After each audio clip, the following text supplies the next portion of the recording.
Is Jay Rodriguez going to be available for this weekend? That's possible. I have training? 24 players, and normally we travel with 18 or 19 players. So you're going to have some big decisions of who to drop out? Big decisions. You know, you have players and I'm happy that everybody, and what I mentioned before, Shane is doubtful for Sunday, but the rest of the players are available. Some players coming back from injuries, some players close to start, some players needs more training time, and that kind of decision we have to make for tomorrow. Has Jay been training well? Yeah, he trained the whole week, yes. Is he looking back to his best at the moment? Is he looking sharp? He is a long time away, and you need time to come back on really your level, and to come back really on your level you need game time. That's normal. Do you think this is a weekend to give him game time? I don't know. You haven't made a decision yet, or you? No, we have tomorrow our last training, and after that I make that kind of decisions. How has Jay come back into the squad? Has he assimilated back in with them well? No, it's always difficult for a player who was a long time away from the team, and he had a big knee injury, and he was starting playing, and then he get his feet operation, but he's full of motivation, and he's happy to be back and to do everything what a normal football player can do, and that's good. And now he needs time to come back on his level, and that's like before, and that's not a difference. You were at the England-Holland game the other day. Do you think Jay Rodriguez at his pinnacle, at his best, would have fit into that team? Yeah, but it's not good to because I don't like to put pressure on nobody, and because he needs to start playing for Southampton, and after that we need to see what happened. Hypothetically, if the season had gone differently, you come back from that knee injury, come into the season and played the whole season, think he could have been on the plane to France? No, I don't know. It's not a question for me. Adam? Was Ryan okay? Ryan is okay, yes. He came back last Friday, and he had some days of treatment by Eastern, and he had Thursday, Friday a normal good training session, and he's available, yes. How about Charlie Austin? Is he available again now? He's available, yes. This must be an unusual situation for you. I can't remember you having so many players to pick from before. That's true, yes. We had always competition, but we did not have that competition with our strikers. And if everybody is responding like Pelle and Sadio the second half, that's good competition. Does this underline the depth in the squad that you've been sort of striving for the whole time, but sort of been robbed by injuries and suspensions at difficult times? Yeah, but you need a full squad to have that tough Premier League season, and of course you like to have everybody available, but injuries, suspensions is part of football, but now it's good to have really everybody available for the last part of the season, because it's now really you don't get any more chances if you don't win from now till 2-3 weeks, because that you play now the next 2-3 games, you play for everything what we like to show in Europe. And you said about sometimes the players have come back looking tired after international breaks, and it's been hard for some of them. What's it been like this time?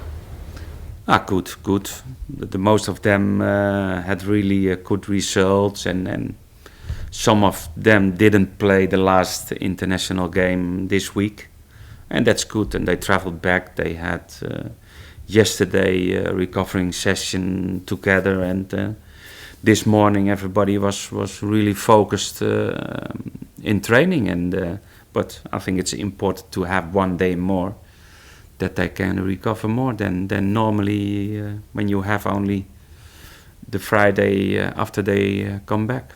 You're expecting a few difficult discussions, because I mean simple maths will say that obviously you're not going to be able to perhaps some of the players that have played some games or have been on the bench regularly might not be even on the bench this weekend. Yeah, that's possible, but it's all about a team, and that was also the message to the players. Of course, players will be disappointed, but it's part of the job. The most important is the team, and everybody needs to know that. Ronald, when you look at the Premier League table, Leicester top, you listed the impressive results that you've had, and you're up in the top half. You see West Ham, 1 point, all clubs of us. Are the days of the cartel, you know, the top four, you could almost name the top four at the start of the season. Do you think they're gone now? Do you think the other clubs are improving and better recruitment? I think in general, I think the teams out of the big teams, they are stronger than normally. That kind of clubs can spend also a lot of money to get good players in, and that makes the level more close to the big teams. And some big teams are really struggling the whole season, and that makes it different than normally, because Chelsea, Man City, Man United, Arsenal, it's one team and maybe two teams very regular, and they deserved to fight for the title, Tottenham and Leicester. The rest, not. They did too many mistakes. So the point I'm making is that with the way you're doing things at Southampton, the way Village is yeah, doing but it's things, not, and that's nice to see, it's not all about money. Yeah.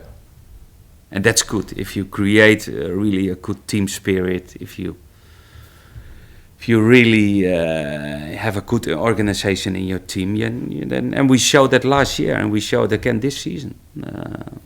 We are difficult to beat, and that's all the credits to Southampton. with Leicester challenging for the title, and clubs similar size like yourselves, West Ham, anything's possible. They've shown what is possible, haven't they, with the right order? That's good. We had a little experience last season because we had a run in a high position on the table, but we didn't keep till the end of the season, and that was the problem. And Leicester is showing they will fight for the title till the last game of the season, and that's amazing. It's full of credits to Leicester. Do you have any tips for Ranieri how to keep that going until the end of the season? Tips? No. He's more experienced manager than I am. Do you think they can learn from what you did last year and how you tailed off, how to not do that? No, I think they have enough quality. The manager is a very experienced manager, winning titles. If there is one person who can give a good direction to the pressure, is the manager by himself. Irrespective of the result on Sunday, obviously Leicester, you say Leicester and Tottenham, both teams will probably drop points, but there is a possibility here with Jamie Vardy, who obviously you saw again on Monday night at Wembley, Tuesday, beg your pardon. It's a possibility that a player who was playing non-league football 4 years ago could go on this year to win the league title and Euro 2016 with England. I mean, do you think that is a possibility? And what sort of a story is that as far as English football is concerned? It's a crazy story, and that gives everybody, I think, a good ambition. If you work hard, if you develop yourself, then you can be a big player. And even if you start in different league or in a lower league, then there's always something possible. I think that's what Vardy showed everybody, and that story is a crazy story. Do you think it is possible though? I mean, could Vardy... It's possible. Everything is possible in football. Could England win Euro 2016 on what you've seen? No, it will be not easy for England to win if they play how they play against Holland, that they don't win it. If they play as they played against Germany, they might. Yes, but that's football. That's all about football. It's sometimes difficult to explain. You're obviously pleased for Vardy, for what he's done. If he don't score Sunday, he can score after Sunday. He can score hat-tricks every game, no problem.